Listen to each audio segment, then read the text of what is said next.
예, 우리 하나님 말씀 보겠습니다. 고린도전서 11장입니다. 11장 17절로 34절까지.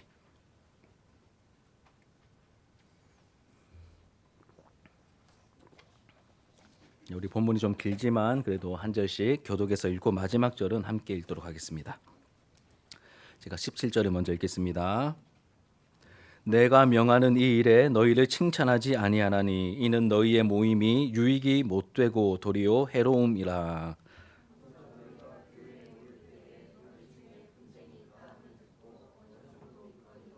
너희 중에 파당이 있어야 너희 중에 옳다 인정함을 받은 자들이 나타나게 되리라. 이는 먹을 때에 각각 자기의 만찬을 먼저 갖다 먹으므로 어떤 사람은 시장하고 어떤 사람은 취함이라.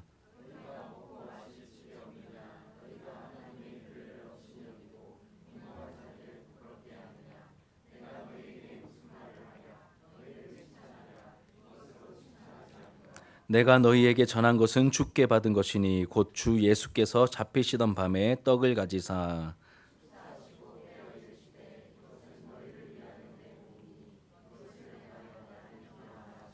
식후에 또한 그와 같이 잔을 가지시고 이르시되 이 잔은 내 피로 세운 새 언약이니 이것을 행하여 마실 때마다 나를 기념하라 하셨으니.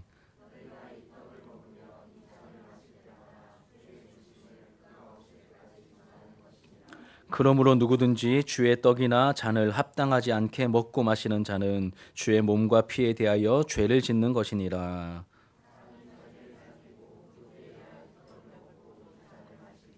주의 몸을 분별하지 못하고 먹고 마시는 자는 자기의 죄를 먹고 마시는 것이니라.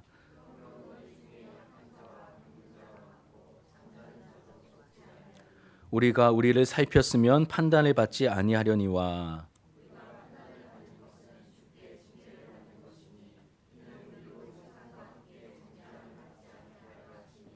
그런즉 내 형제들아 먹으러 모일 때에 서로 기다리라.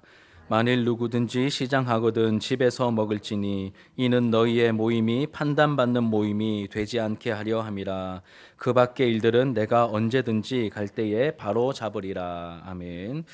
오늘 본문의 말씀으로 자기의 만찬이 아니라 주의 만찬입니다 라는 제목으로 하나님의 말씀을 증거하도록 하겠습니다. 여러분 혹시 콩가루 집안이라는 표현을 들어보셨죠? 콩가루 집안이라는 표현을 아실 겁니다. 콩가루는 물을 섞어도 잘 뭉치지 않고 흩어지는 성질이 있다고 합니다. 그래서 서로 하나로 뭉치지 못하는 가정을 비유로 하는 말이 바로 콩가루 집안, 콩가루 가정입니다. 가족 구성원 간의 유대 관계가 깨어져서 서로 화합하지 못하고 갈등과 불화가 끊이지 않는 엉망진창인 가정을 뜻하는 표현이죠. 한마디로 가족이 이제 가족답지 못한 모습이 바로 이제 콩가루 가정이라고 그렇게 사용이 됩니다. 여러분들의 가정은 어떠십니까? 오늘 가정의 달인데 콩가루 안 으시죠, 그렇죠? 예. 제가 느닷없이 이 콩가루 집안이라는 표현으로 설교를 시작하는 이유가 있습니다. 하나님은 질서의 하나님이시고 교회가 하나님 나라다움을 드러내기 원하시는데 이 고린도 교회에 나타난 분위기를 보면 이제 서로 화합하지 못하고 갈등과 불화가 끊이지 않으며 이제 엉망진창인 모습으로 이제 가득하기 때문입니다. 그리고 이런 콩가루 집안 같은 모습이 가장 많이 드러났던 영역이 언제냐면 예배를 드리는 자리에서 가장 많이 안타깝지만 드러났습니다. 하나님께서 세우신 이 창조의 질서와 영적 권위를 인정하지 않는 이제 무질서한 모습, 이제 막 갈등이 일어나고 무질서한 모습이 마치 영적인 콩가루 집안 같다는 생각을 하게 만듭니다. 지난주에 여러분 기억나십니까? 예배 시간에 여성들이 이제 예배 수건을 쓰지 않는 그 문제를 살펴보았습니다. 우리는 두 가지를 이제 고려하며 말씀을 나누었습니다. 첫 번째는 신약 성경이 기록되었을 당시 고린도 지역의 문화와 그 지역 사람들의 정서를 고려해야 한다라고 말씀을 드렸죠. 여성이 공적인 모임의 자리에서 이 고대 시대니까 여성의 인권이 거의 없던 시절입니다. 공적인 모임 자리에서 머리를 덮는 수건을 쓰지 않는 것은 심각한 사회적 결함을 가진 행동으로 비추어졌다라고 말씀드렸습니다. 머리 안 쓰면 뭐로 역임을 받습니까? 노예이거나 아니면 창녀이거나 동성애자거나 그렇게 여김을 받았습니다. 그러니 여러분 그거 안 쓰는 게 이제 그런 뜻입니다. 옛날 조선시대 때 아무리 어려도 상투를 틀면 뭐 했다는 뜻이죠? 결혼했다는 뜻입니다. 아무리 나이가 많아도 머리 상투 틀지 않으면 결혼 안 했구나 드러나듯이 여성이 머리 안 쓰면 문제가 있구나 이렇게 그 시대마다 어떤 문화적인 정서가 있었다는 것이죠. 그래서 교회 밖에 사람들이 볼 때 교회 안에서 머리수건을 안 쓰고 있는 그 모습을 보면 무질서하고 난잡한 집단으로 오해할 수 있기 때문에 예배포를 쓰라라고 바울이 권했던 것이죠. 또 다른 한 가지 이유는 이 구약 성경이 보여주는 하나님의 창조 질서와 권위를 고려해야 한다. 창조 질서와 그 권위를 고려해야 한다라고 했습니다. 하나님께서 남자를 먼저 창조하셨죠. 그리고 여자를 돕는 배필로 주셨습니다. 이렇게 순서상 남자가 권위를 가짐을 강조했습니다. 그렇다고 이러면 오해하시면 안 됩니다. 남자가 여자보다 우월하다는 뜻은 결코 아닙니다. 절대 그렇지 않습니다. 하나님은 남자와 여자를 상호 보완적인 존재로 만드셨습니다. 그리고 모든 남자는 여자로부터 엄마로부터 태어난다. 이것도 바울이 함께 강조했죠. 그러니 남성과 여성 간에 우열의 차이가 있는 것이 아니라 모두 다 누구에게서 나왔다라고 했습니까? 하나님에게서 났다라고 말하죠. 이렇듯 하나님께서 정하신 창조의 질서와 권위를 존중하는 것은 누구를 존중하는 걸까요? 그럼 하나님의 말씀 속에 나타난 그 창조의 질서와 권위를 존중하는 것은 누구를 존중하는 겁니까? 하나님을 존중하는 것이다. 그리고 성경은 하나님을 존중히 여기는 사람을 하나님께서도 존중히 여기실 거라고 약속하셨습니다. 그러니 이 성경의 가르침을 따라 창조의 질서와 권위를 인정하되 남성과 여성이 서로의 존재와 가치를 존중하고 인정해주면서 서로를 보완하며 바르게 예배하는 신앙생활을 할 때 하나님께서 우리 공동체를 존중히 여겨 주실 것입니다. 교회가 더 교회다워지는 은혜가 나타나게 될 것입니다. 이것이 지난주까지 나누었던 우리 내용입니다. 오늘 말씀은 또 이렇게 예배 드리는 현장에서 일어났던 두 번째 문제를 다루고 있습니다. 여러분 쭉 본문을 읽으셨는데 어떤 문제를 다루는 것 같습니까? 교회가 모여서 먹을 때입니다. 이제 성찬식을 행할 때 나타났던 심각한 문제를 또 다루고 있죠. 성찬식을 행할 때 소외되는 사람들이 생겨났습니다. 17절부터 22절까지 말씀은 고린도 교회에서 성찬식을 행할 때 일어났던 그 문제와 상황이 무엇인지 우리에게 보여줍니다. 그리고 오늘 말씀을 바르고 풍성하게 이해하기 위해서는 지난주일처럼 제가 지난주일에 이렇게 머리에 수건을 안 쓰는 것이 어떤 의미인지 그 배경을 설명해 드렸듯이 성경이 기록된 당시에 성찬식이 어떤 모양으로 행해졌는지 먼저 좀 살펴보는 것이 필요합니다. 이 초대교회 시절에 행해졌던 성찬식은 오늘날 우리가 행하고 있는 이러한 성찬식과는 그 모양과 모습이 조금 달랐습니다. 지금 우리는 어떻게 성찬식을 합니까? 그래도 우리 교회는 조금 양호합니다. 이제 빵도 다른 교회보다 조금 더 크죠. 잔도 좀 크고. 그런데 이렇게 큰 교회 가면 정말 작죠. 빵도 거의 이렇게 손톱만 하고, 그리고 잔도 엄지 손톱만 하고, 그리고 굉장히 이렇게 약식으로 너무 약식으로 되어 있는데 이 초대교회 시절에 행해지던 이 성찬식은 오늘날처럼 그렇게 작은 빵 조각과 약간만 담기는 그런 포도주 잔을 나누는 모습이 아니었습니다. 유대인들의 큰 명절인 유월절을 배경으로 예수님께서 이 성찬식을 제정하셨죠. 유월절을 배경으로 제정하셨던 성찬식이기 때문에 유월절은 명절입니다, 여러분. 음식을 푸짐하게 먹는 날입니다. 그래서 교회 성도들이 각자 음식을 가져와 함께 식사를 하는 애찬 혹은 만찬이라고 하죠. 이 애찬과 예수님의 죽으심을 기념하는 이 성찬 예식이 함께 결합된 형태였습니다. 처음에 이 성찬식, 초대교회 시절에 행했던 성찬식의 모습은 이 애찬과 성찬이 함께 이 조인트 되어 있는 결합되어 있는 모습이었습니다. 그리고 고린도 교회는 여러 계층의 사람들이 모여 있었습니다. 여러분 지금도 우리 주변에 옆에 둘러보시면 나이 연령대도 다양하고 또 직업군도 다양하고 여러 계층의 사람들이 모여 있죠. 고린도 교회도 그랬습니다. 그래서 가난한 사람들, 조금 더 형편이 나은 사람들, 사회 상류층들, 신분이 미천한 사람들 여러 대상들이 교회 안에 속해 있었습니다. 그럼에도 이들은 모두 다 영적으로는 똑같은 옷을 입고 있었습니다. 제가 굉장히 강조하는 부분이죠. 영적으로 똑같은 옷을 입고 있었습니다. 성경에서 옷은 두 가지를 상징합니다. 하나는 행실입니다. 행실. 또 한 가지는 신분이죠. 어떤 옷을 입고 있느냐 보면 여러분 우리 서준이가 이렇게 연휴라서 이렇게 길게 외박을 나왔거든요. 이제 정복을 입고 왔습니다. 여름 하복 정복을. 딱 보면 아 군인이네. 아직 어리지만 입고 있으면 군인이네.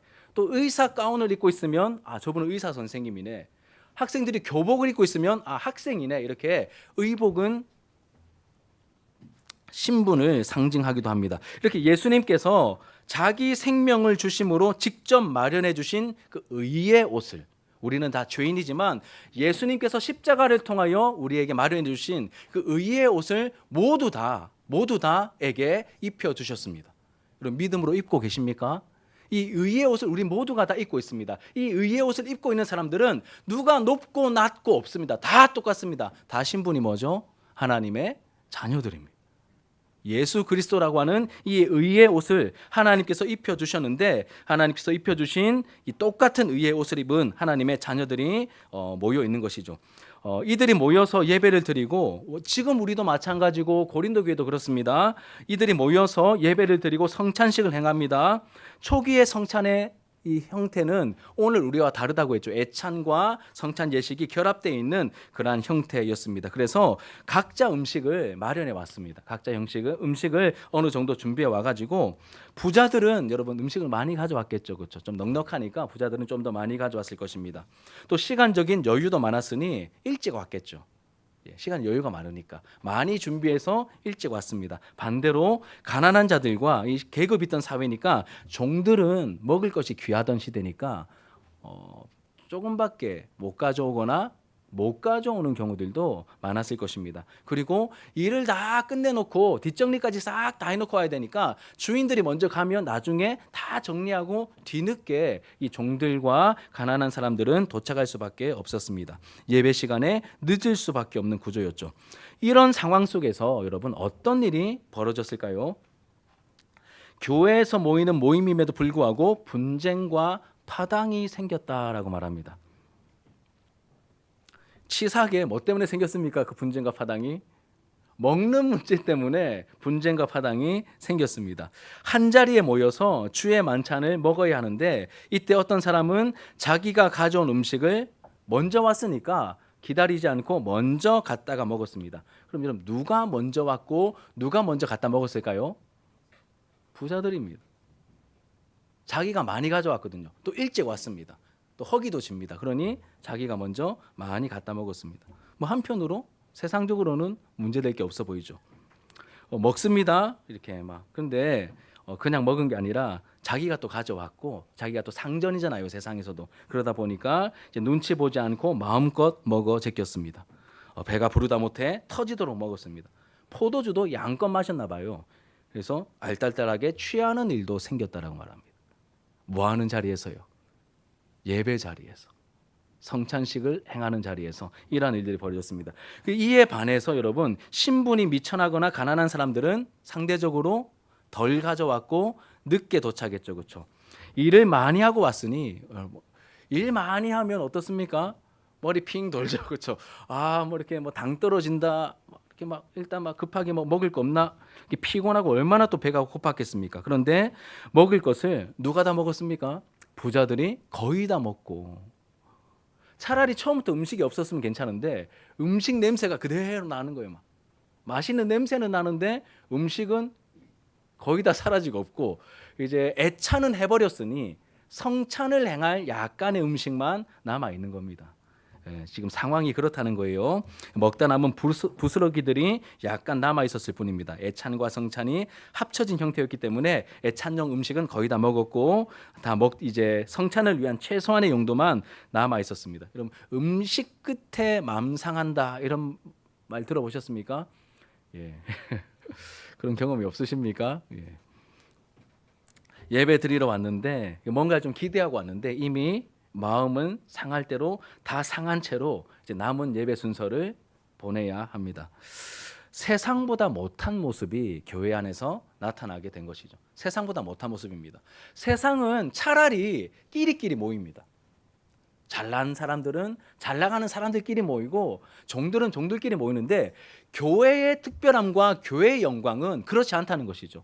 하나님께서 다 똑같은 의의 옷을 공평하게 입혀주셨기 때문에 천한 자나 부한 자나 가진 자나 그렇지 못한 자나 상전이나 종놈이나 같이 모이는 거예요. 한 그룹으로. 이게 교회의 영광이거든요. 그래서 시키신 대로 모였는데 아직 덜 성숙하니까 이러한 너무 기본적인 배려도 이루어지지 않는 모습 속에서 이 먹는 문제 때문에 마음 상하는 일들이, 이런 불미스러운 일들이 생기게 된 것입니다. 제가 말하는 게 하나도 과장이 아닙니다. 이제 눈으로 한번 확인해 봅시다. 20절부터 22절 같이 한번 읽겠습니다. 시작. 그런즉 너희가 함께 모여서 주의 만찬을 먹을 수 없으니 이는 먹을 때에 각각 자기의 만찬을 먼저 갖다 먹으므로 어떤 사람은 시장하고 어떤 사람은 취함이라. 너희가 먹고 마실 집이 없느냐. 너희가 하나님의 교회를 업신여기고 빈궁한 자들을 부끄럽게 하느냐. 내가 너희에게 무슨 말을 하랴. 너희를 칭찬하랴. 이것으로 칭찬하지 않노라. 예. 모여서 먹는데 이 성찬 이제 애찬이 함께 엮여 있는 그 이제 성찬식을 행하는데 어떤 사람은 시장하고 어떤 사람은 뭐라고요? 취함이라. 너희가 먹고 마실 집이 없느냐. 집에서 좀 먹고 오지. 이 뜻이죠. 하나님의 교회를 업신여기고 빈궁한 자들을 부끄럽게 하느냐. 이렇게 말하고 있습니다. 여러분, 우리 예배 마치면 또 맛있는 식사가 준비되어 있습니다. 이렇게 우리는 뷔페식이죠. 뷔페식입니다. 각자 떠 먹습니다. 얼마나 좋습니까, 그렇죠? 떠 먹습니다. 그런데 이렇게 막 고기 반찬이 있는 거예요. 예. 소고기 반찬을 이렇게 준비를 했습니다. 그러면 이렇게 앞 사람이 갑니다. 야르 이런 예, 야르 소고기 반찬을 먹고 싶은 만큼 막 뜹니다. 이렇게 앞에서. 보통 우리 이제 한 40명 이상 50명 가까이 먹지 않습니까? 아이들까지. 예. 앞에서 막 이렇게 땡기는 대로 가져가면 뒤에는 어떨까요? 재정팀은 못 먹습니다, 여러분. 그것보다 한 10배쯤 더 난감한 상황이 고린도 교회에 나타난 겁니다, 여러분. 굉장히 사소해 보이는 영역인데 그 사소한 문제를 말하는 거예요. 계속 이렇게 나중에 또 적용이 나올 겁니다, 여러분. 이렇게 제가 예를 드는 겁니다. 좀 와닿으려고. 예.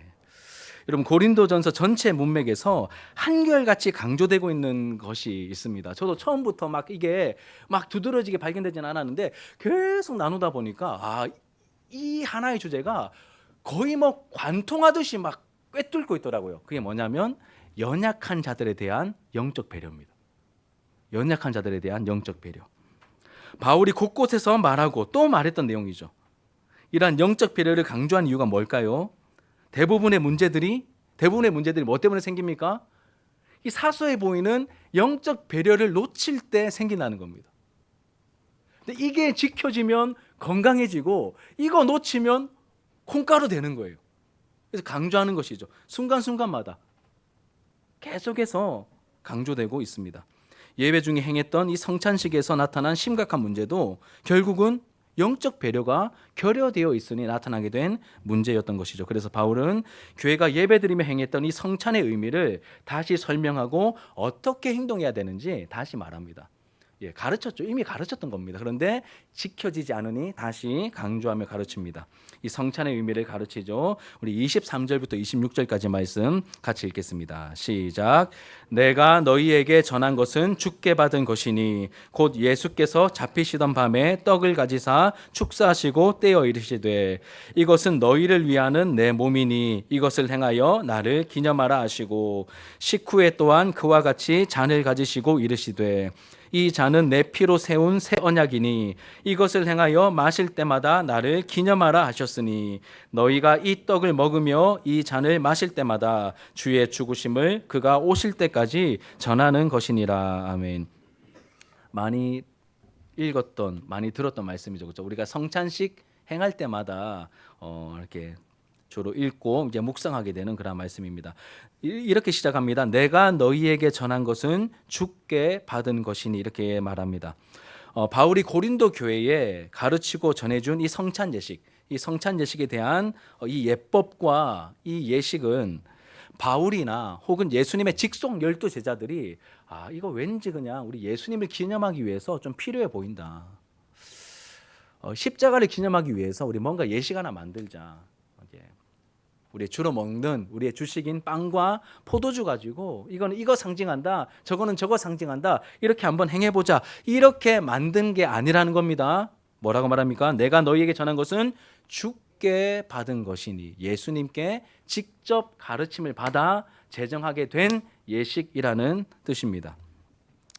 예수님께서 직접 행하라고 명령하신 두 가지 예식만을 우리 개혁주의 교회는 성예, 거룩한 예식이라고 해서 두 가지 예식을 우리가 구별하여 지킵니다. 하나는 모든 민족으로 제자를 삼아 아버지와 아들과 성령의 이름으로 세례를 베풀라고 하셨기 때문에, 예수님이 세례 베풀어라고 하셨기 때문에 세례를 성례로 행하는 겁니다. 또 한 가지는 뭐죠? 예수님의 살과 피를 우리를 위한 대속의 죽으심을 기념하는 이 성찬 예식도 예수님 다시 오실 때까지 이거 행하면서 기념하라고 하셨으니, 직접 행하라고 하셨으니 이 두 가지를 행하는 겁니다. 그래서 세례와 성찬 이 두 가지를 우리는 이 성례라고 부르며 이 두 가지를 지키고 행하고 있습니다. 이 성찬을 보시면 여러분, 예수님은 십자가에 달리시기 전날 밤에 제자들과 유월절 만찬을 나누셨습니다. 그러면서 유월절 식사 때 먹는 이 음식이 무엇을 의미하는지 한 번 더 확실하게 알려주시죠. 유월절에서 제일 중요한 게 뭘까요, 여러분? 제가 설교한 적이 있는데 유월절에서 제일 중요한 게 뭘까요? 뭘 발라야 되잖아요, 그렇죠? 뭐가 제일 중요하겠습니까? 1년 된 흠없는 어린 양이 제일 중요하죠. 이 어린 양은 그림자이고 누가 실체입니까? 예수님이 실체이십니다. 유월절 어린 양의 피를 대문에 바르면 심판이 통과했듯이 우리도 그 어린 양의 실체이신, 우리를 위하여 피 흘려주신 예수님의 그 십자가 보혈을 믿을 때 우리의 마음의 문설주, 우리의 마음의 대문에 예수님의 피가 발리면서 우리의 이 죽음도 지나가게 된다. 우리가 생명을 얻게 된다라고 하는 의미. 예수님이 우리를 대신해서 피 흘려 죽으심으로 우리의 죄가 사해졌고 죽음의 심판이 지나가게 되었습니다. 그리고 이제 식사가 이어집니다. 식사가 이어지는데 이 식사는 빵과 포도주를 마셨습니다. 이 빵을 두고 말씀하시기를 예수님의 몸이다라고 말씀하십니다. 예수님의 몸이다. 그리고 빵을 떼어서 나누어 먹음으로 예수님의 몸을 기념하라고 하셨습니다. 이 기념은 다른 말로 하면 기억입니다. 기억해라. 이거 예수님의 몸이야. 우리를 위하여 대신 죽어주신 예수님의 몸이야라고 기념하라고 누가 말씀하셨습니까? 예수님이 직접 말씀하셨어요. 이 기념해야 돼. 날 잊으면 안 돼. 내가 너희를 위해서 죽었다는 그 사실을 잊으면 안 되라고 예수님이 직접 제정해 주셨죠. 또 하나가 남았습니다. 포도주를 나누어 먹을 때마다, 마실 때마다 예수님의 피로, 피는 생명이죠. 예수님의 피로 생명으로 세우신 새 언약을 기념하라고, 기억하라고 하셨습니다. 이렇게 이제 여기 우리 표현으로는 이제 우리 말로 번역했으니까 이제 떡과 이제 포도주라고 되어 있는데 원래는 이게 빵과 포도주죠. 이 빵과 포도주를 마실 때마다 예수님의 십자가를 기념하고 기억하라고 하신 것입니다. 아무런 의미 없이, 여러분 이런 거 모르고 예수님 뭐 잘 모르겠고 예수님 십자가 잘 모르겠고 그냥 아무런 의미 없이 우리가 서로 인간적인 교제를 하고 허기를 달래기 위해서, 때우기 위해서 먹고 마시는 그런 자리가 아니라는 겁니다. 그런 자리가 아니라는 겁니다. 이렇게 영적 의미를 모르고 먹고 마시는 행동은 21절의 표현에 따르면 자기의 만찬을 즐기는 겁니다. 우리 한번 읽어볼까요? 21절. 자, 21절 읽겠습니다. 시작. 이는 먹을 때에 각각 자기의 만찬을 먼저 갖다 먹음으로 어떤 사람은 시장하고 어떤 사람은 쉬워. 똑같은 행동을 하는데 예수님 이렇게 예수님에 대한 십자가와 예수님에 대한 의미를 모르거나 빠뜨리고 그냥 자기들의 어떤 배고픔으로 자기들의 흥에 취해서 먹고 마시는 행동은 누구의 만찬이요? 자기의 만찬이다. 자기의 만찬이다라고 말합니다. 성찬식 자리입니다. 예배 중에 행해지고 있지만 그 자기의 만찬이다. 이렇게 말하고 있는 겁니다. 자, 그런데 교회에서 공동체 구성원들과 함께 먹고 마시는 이 만찬은 자기의 만찬이 아니라 예수님의 뜻을 받들어 먹고 마시는 거룩한 주의 만찬이죠. 주의 만찬입니다. 20절에 주의 만찬이라는 표현이 나옵니다. 이 교회에서 행하는 만찬이 주의 만찬이 되려면 어떻게 될까요? 빵과 포도주가 무엇을 의미하는지 분명히 알고 먹고 마셔야 한다는 뜻입니다. 앞에서 얘기했듯이 여러분, 이 성찬식에서 우리가 먹는 빵과 포도주는 우리의 생명의 양식 되시는 예수님의 살과 피를, 몸과 피를 의미합니다. 단지 빵과 포도주가 아니라 믿음으로 예수님의 살과 피를 먹고 마시는 겁니다. 그래서 여러분, 성찬식 할 때 그냥 빵조각 하나 먹고 그냥 조그만 음료를 먹는 게 아니라 뭘 먹는 거예요? 믿음으로 예수님의 살과 피를 먹는다라고 하는 것을 분명히 아시고 그 의미를 아시고 믿음으로 예수님을 먹고 마시는 것이죠. 이렇게 성찬식을 행하면서 생명의 양식 되시는 예수님을 믿음으로 먹고 마시게 되는 것입니다. 그러면 여러분, 배고플 때 힘 빠지잖아요. 저 계속 힘이 빠지고 있습니다. 이렇게 막 에너지 많이 쓰니까 힘이 빠지고 있습니다. 힘을 쓰니까 힘이 빠지지 않습니까? 이렇게 에너지 쓰면 힘이 빠집니다. 배고픕니다. 힘이 빠지죠. 그러면 어떻게 해야 됩니까? 양식을 먹으면 힘이 생깁니다. 믿음으로 우리의 생명의 양식 되시는 예수님을 믿음으로 이 살과 피를 먹으면 뭐가 생길까요? 힘이 생기는 겁니다. 예배 시간에 믿음으로 말씀으로 임하시는 그 예수님을 믿음으로 내가 받아 먹으면, 혹은 성찬식 때 한 번 더 믿음으로 떡과 포도주를 통하여 예수님을 믿음으로 받아 먹으면 힘이 나는 겁니다. 그래서 오늘 불렀던 찬양이 찬송가 93장 일부러 선택했습니다. 예수는 나의 힘이요 내 생명 되시니. 이게 립 서비스가 아니라 믿음으로 행하면 예수가 우리의 힘이 되십니다. 그럼 여러분, 뭘 먹으시면, 뭘 하시면 힘이 납니까? 어떤 분들은 당 떨어질 때는 초콜릿 먹어야지.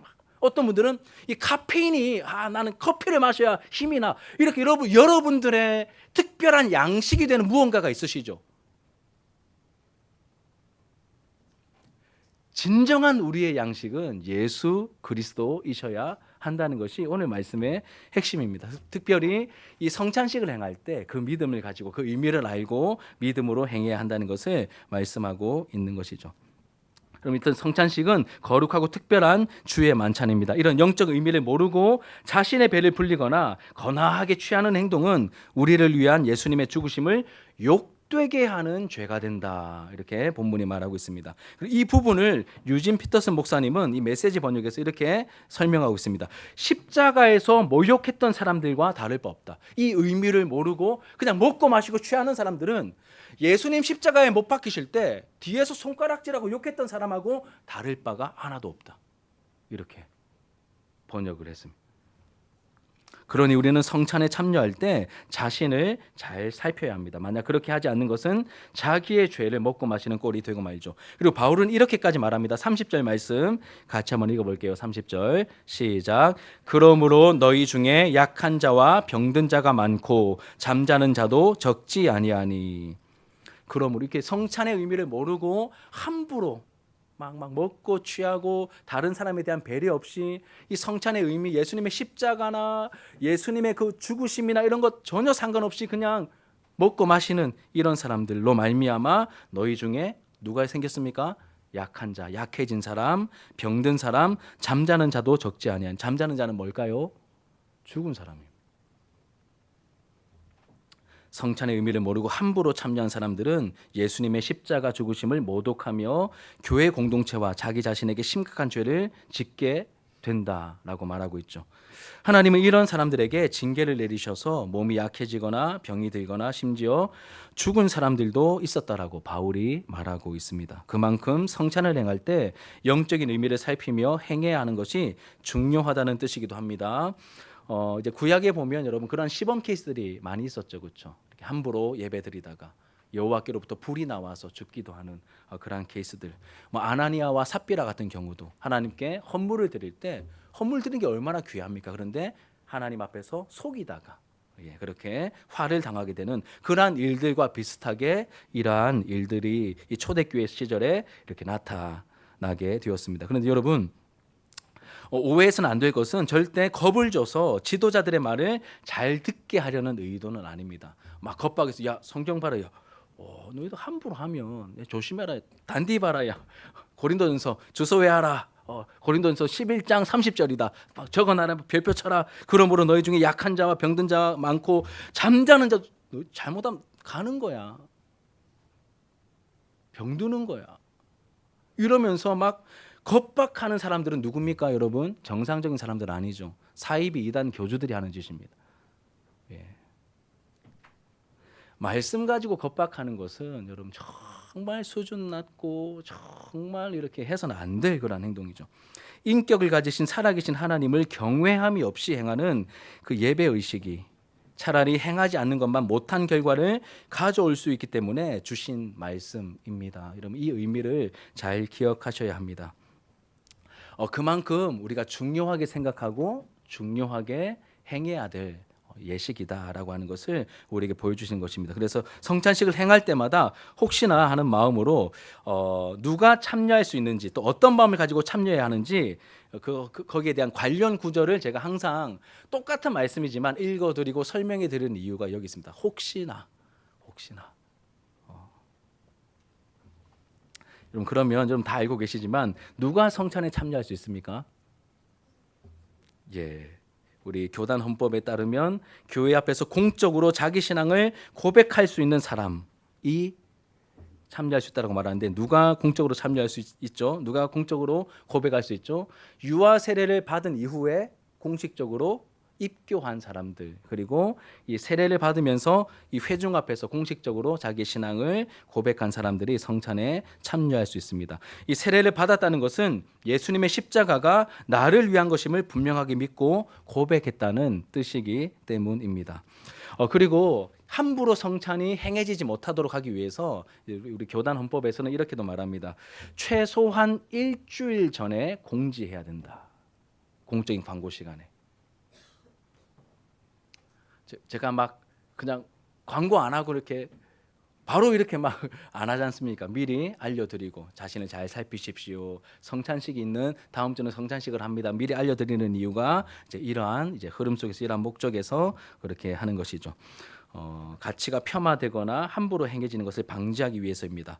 그리고 처음에는 이 만찬의 형태로 진행되던 성찬식이 이런 고린도 교회와 같은 이러한 예들, 그리고 교회가 막 대형화되다 보니까 오늘처럼 이 약식의 형태로 자리 잡게 되었습니다. 처음에는 오늘 본문의 말씀에 보인 것처럼 이 애찬과 성찬이 함께 진행되던 형태였는데 점점 교회가 대형화되기도 하고 또 이런 불미스러운 일들이 생기니까 이 성찬 예식만 따로 약식으로 진행하는 형태로 자리 잡게 되었습니다. 자, 이제 말씀을 정리하며 적용하며 말씀을 마치도록 하겠습니다. 여러분 복음은 우리에게 놀라운 자유를 줍니다. 놀라운 자유를 줍니다. 하지만 그 자유는 모든 것을 내 마음대로 다 해도 된다는 그런 방종은 아닙니다. 방종과 자유를 잘 구분하셔야 됩니다. 하나님께서 정하신 질서 안에서 누릴 수 있는 자유입니다. 저도 이 말이 참 이렇게 무슨 그냥 여기 귀에 걸면 귀걸이, 코에 걸면 코걸이 같은 느낌이었는데 어떤 목사님이 이렇게 설명하시더라고요. 만약 가수에게 곡 없이 노래하라고 하면 그 가수가 자유롭겠냐고. 곡 없이 노래하라고 하면 그 가수가 자유롭게 노래할 수 있을까요? 아닙니다. 그 곡을 잘 불러낼 수 있는 게 진짜 그 가수가 할 수 있는 자유. 운동도 마찬가지입니다. 저는 테니스를 좋아하니까 그럼 테니스 라인이 없다라고, 네트도 없다고 생각해 보십시오. 아무 때나 그냥 막 치면 그게 테니스입니까? 아니죠. 라인이 있고 규율이 있는데 그 안에서 멋있는 경기들이 나오는 거. 축구도 마찬가지고 다른 것들도 마찬가지잖아요. 이렇게 여러분 하나님께서 우리에게 주신 이제 자유가 방종이 되어서는 안 된다는 것이죠. 정하신 질서 안에서 누릴 수 있는 자유함입니다. 내게 주신 자유를 너무 강조하면서 공동체의 질서를 무시하며 신앙생활하는 것은 바른 모습이 아닙니다. 물론 여러분 이제 여러분들의 표정이 좀 이제 굳어가는 이유는 제가 압니다. 한국 교회는 그동안 너무 과하게 권위와 질서를 강조했던 경향이 있습니다. 저도 압니다. 예, 저도 피해자입니다, 여러분. 여러분만 피해자가 아니라 이렇게 필요 이상으로 강요된 권위와 질서는 잘 분별해서 또 없애가야 합니다. 예. 필요 이상으로 강조되고 있는 그러한 권위와 질서는 잘 분별하여 이렇게 정리해 나가야 합니다. 그런데 정말 필요한 권위와 질서는 존중하며 따르는 것이 성령께서 일하시는 방법입니다. 성경에도 여러분 사도 바울이 선교 여행 다니지 않습니까? 얼마나 자유로운 성령의 역사를 막 나타내고 막 경험합니까? 그리고 나서 어디로 복귀하죠? 예루살렘 교회로 다시 와서 뭐 합니까? 그 질서에 따라 보고하고 절차를 밟고 그렇게 자기가 받은 은혜들이 어떠한 것인지 점검받고 이러한 질서와 권위를 따르는 일들을 합니다. 여러분, 그게 사람들이 모여있는 공동체 안에서 안전장치이기 때문에 성경 안에서부터 초대교회 시절부터 그러한 구조가 있다는 것을 우리가 보게 되는 것이죠. 그 당시에 이런 모습들 이제 바울은 막 자유만 강조하는 것이 아니라 또 따라야 할 질서와 또 그 시대의 유대교회 어떤 유대인들의 정서와 문화를 존중하며 사역했던 모습을 우리가 생각하면 도움이 되실 것 같습니다. 두 가지 적용을 하겠습니다. 첫 번째는 교회에서 하는 행동의 영적 의미를 바르게 알고 우리가 행해야 한다는 것입니다. 영적 의미를 바르게 알고 행해야 합니다. 여러분, 영적 의미를 알면 풍성해집니다. 그리고 하고 싶은 마음이 생겨요. 그냥 이건 그 남들 다 하는 거야. 그냥 해. 이게 아니라 왜 해야 되는지, 어떤 의미를 가지는지를 잘 설명해 주면 하고 싶은 마음이 들고 그 의미가 풍성해지죠. 예를 들면 여러분, 우리 교회 제가 성찬 오늘 강조했는데 세례의 의미에 대해서 제가 몇 번 설교했죠. 세례가 어떤 의미를 가지는지. 우리의 신분이 바뀔 때마다 우리는 기념을 한다. 입학식도 하고 뭐 군대 가면 입소식도 하고 여러 예식이 많은데 가장 중요한 우리의 인간사에서 가장 중요한 예식은 뭐니 해도 결혼식이지 않습니까? 너무 축복받는 날이기 때문에 신분 자체가 이제 품절남이 되기 때문에 너무 성대하게 결혼식을 하듯이 우리가 예수를 믿으면 우리의 신분이 바뀐다. 하나님의 자녀가 될 뿐만 아니라 예수님이 우리의 신랑이 되신다. 결혼한 관계가 된다. 이 관계는 아무도 끊지 못하는 영원한 관계다. 어마어마한 변화다. 그러니 세례는 너무 중요하니 우리 마음껏 축하해 주자 해서 소박하게 세례식 하는 게 아니라 교회는 좀 해놨지만 애들이 갈 때 선물 막 바리바리 막 양손에 들고 왔습니다. 왜 이렇게 했습니까?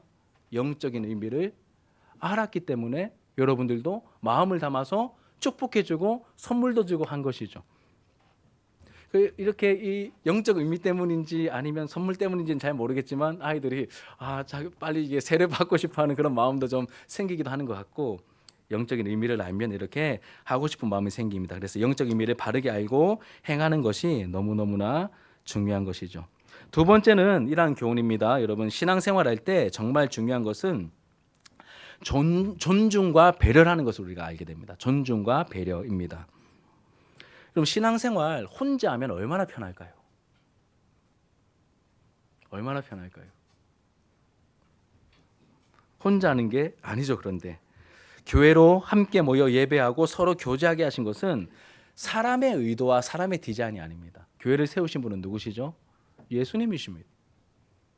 함께 모여서 예배드리고 여러분, 제가 하는 설교가 어떤 분들에게는 되게 수준 낮을 수도 있습니다. 근데 어떤 분들에게는 되게 어려울 수도 있습니다. 그럼에도 불구하고 그러면 수준 높은 사람끼리 모여가지고 예배드리면 얼마나 편할까요?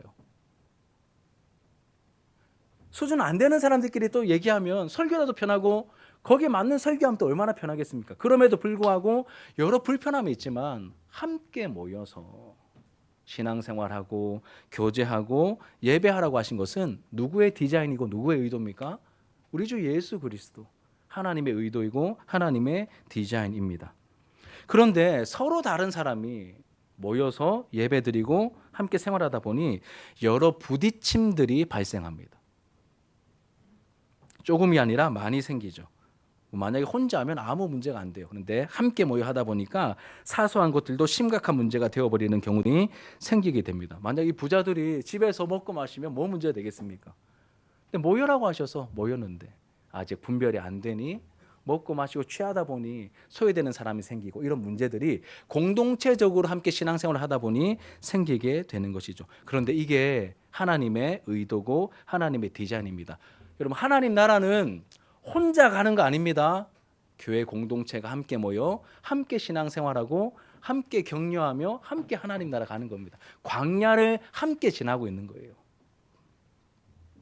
그리고 지금까지 고린도전서를 강의하면서 다루었던 여러 가지 문제들 다 왜 생겼습니까, 여러분?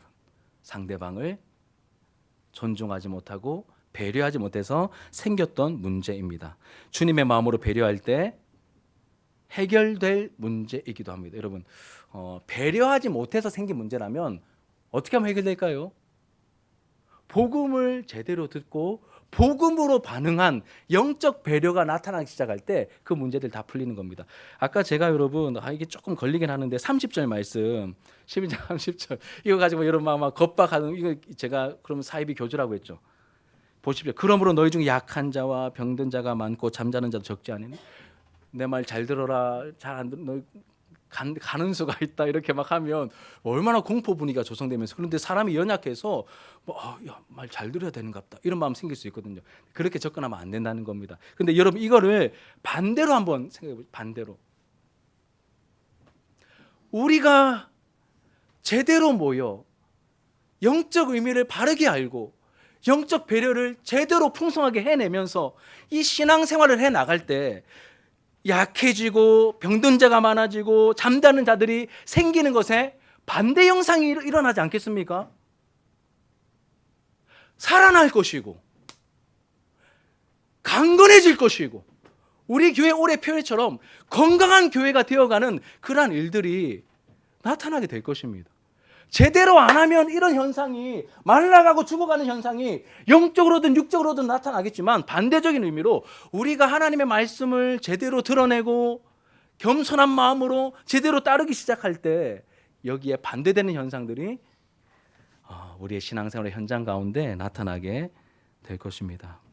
여러분 영적 의미를 바르게 알고 행해야 되고 또 한 가지는 존중과 배려 작아 보이지만 존중과 배려를 우리에게 하라고 요청하십니다. 그래서 여러분 이 막 거창한 이야기들을 막 어렵게 한 것처럼 보이지만 사도 바울의 실제 적용은 굉장히 단순하게 끝납니다. 33절과 34절 같이 한번 읽어볼게요.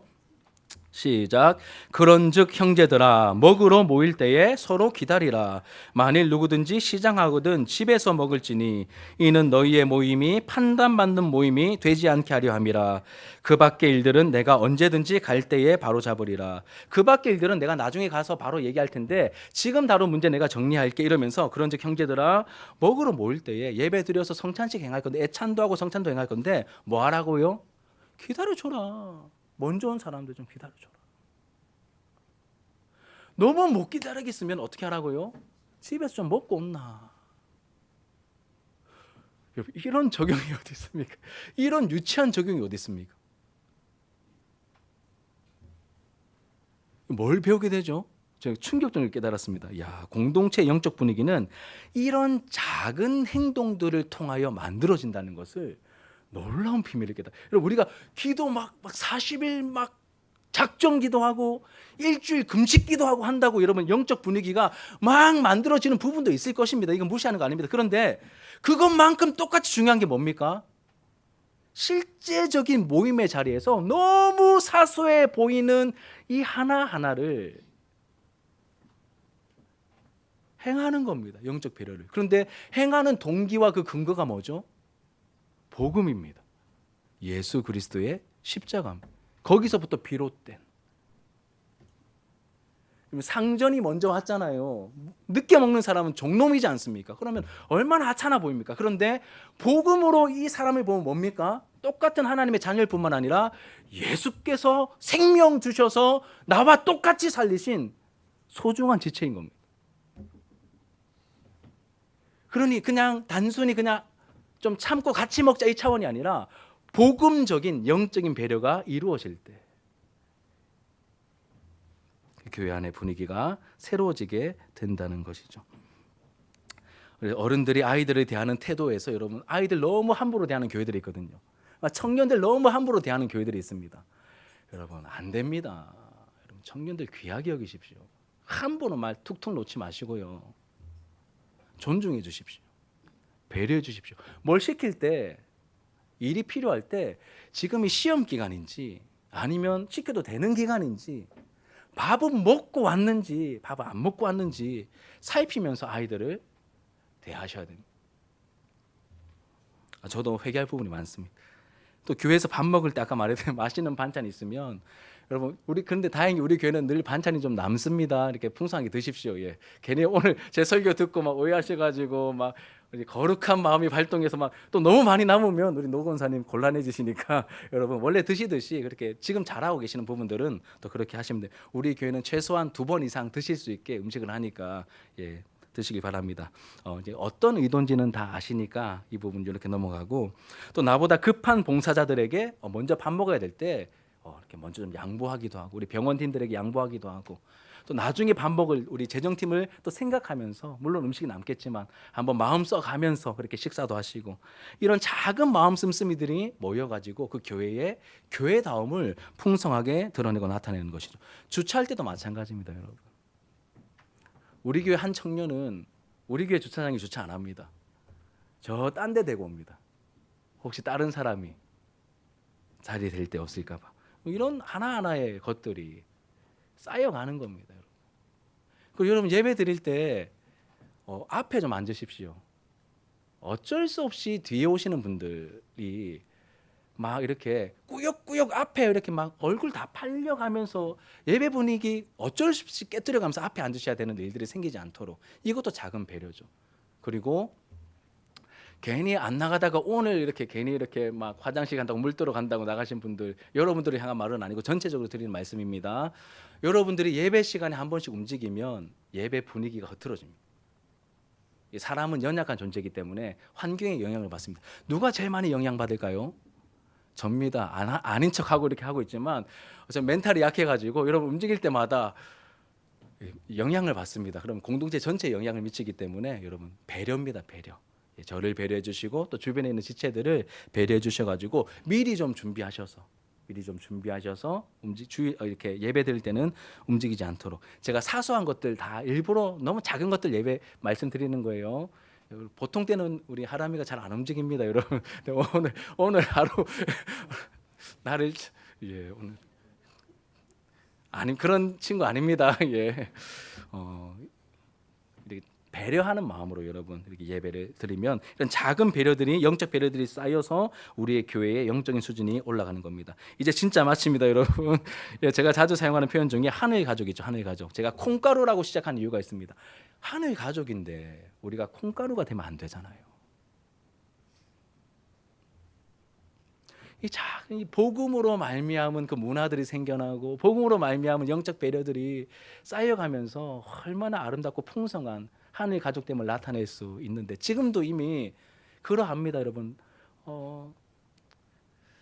제가 경험한 여러 교회들 중에서 우리 교회가 저는 너무 좋아요. 그냥 이제 다들 이렇게 배려심이 있으시고, 또 여러분들이 예배드리는 모습이나 여러 가지로 너무 좋습니다. 사실은 계속 이 정도만 잘 유지해도 한 90점 이상은 계속 이렇게 유지할 것 같은데, 여러분 그렇게 멈추지 마시고 말씀을 통하여 우리가 함께 다룸을 받고 더 풍성해지고 더 깊어지고 우리 주 예수 그리스도를 더 잘 나타낼 수 있는 그런 더 따뜻한 교회, 그래서 이 세상을 향하여 소금과 빛의 역할들을 더 능력 있게, 더 제대로 발산해낼 수 있는 그런 교회 공동체가 되어가기를 우리 예수님의 이름으로 축복합니다. 우리 말씀을 기억하면서 함께 찬양하도록 하겠습니다. 기도하는 마음으로 찬양합시다. 나의 만족과 유익을 위해.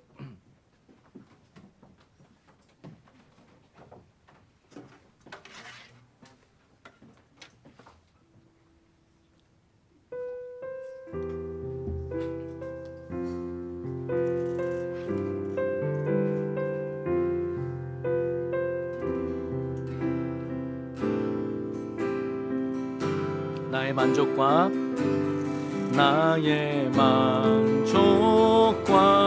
유익을 위해 가지려 했던 세상 일들 이제 모두 다 해로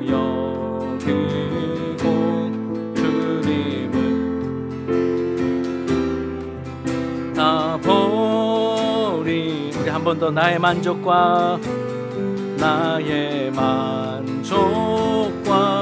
유익을 위해 가지려 했던 세상 일들 이제 모두 다 해로 여기고 주님을 위해 다 버리 내 안에 가장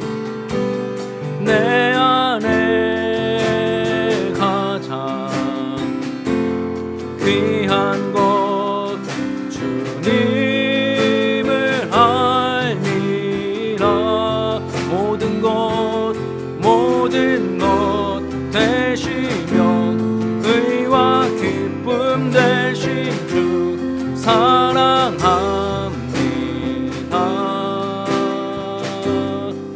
부활의 능력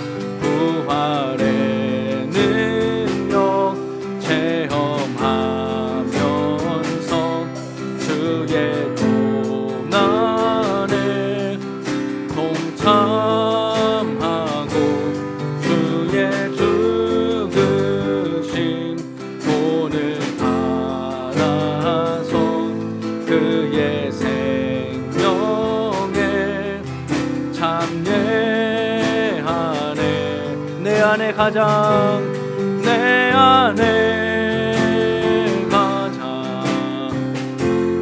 귀한 것 주님을 알미라. 모든 것 되시며 의와 기쁨 되신 주 사랑합니다. 내 안에 가장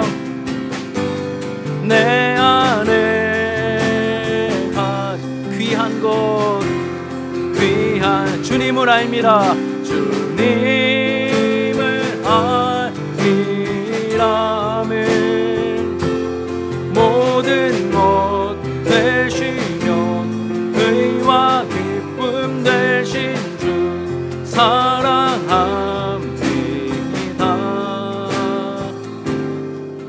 내 안에 사느니 내 안에 사느니 예수 그리스도니 예수 그리스도니 나의 죽음도 유익함이라.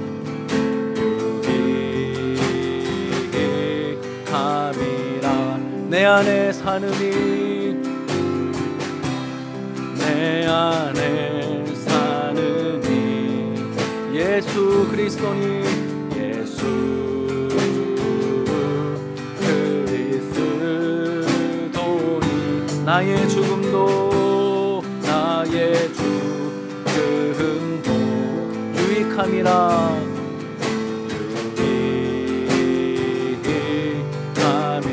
나의 왕 내 노래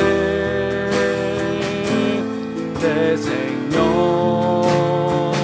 또 내 기쁨 나의 힘 나의 검 내 평화 나의 주 나의 왕 내 노래 나의 왕 내 노래 내 생명 또 내 기쁨 나의 힘 나의 검 내 평화 나의 주 내 안에 사느니 예수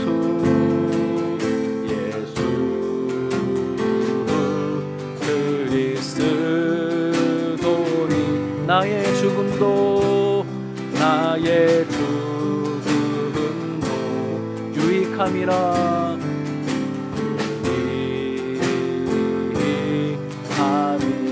유익함이라 유익함이라.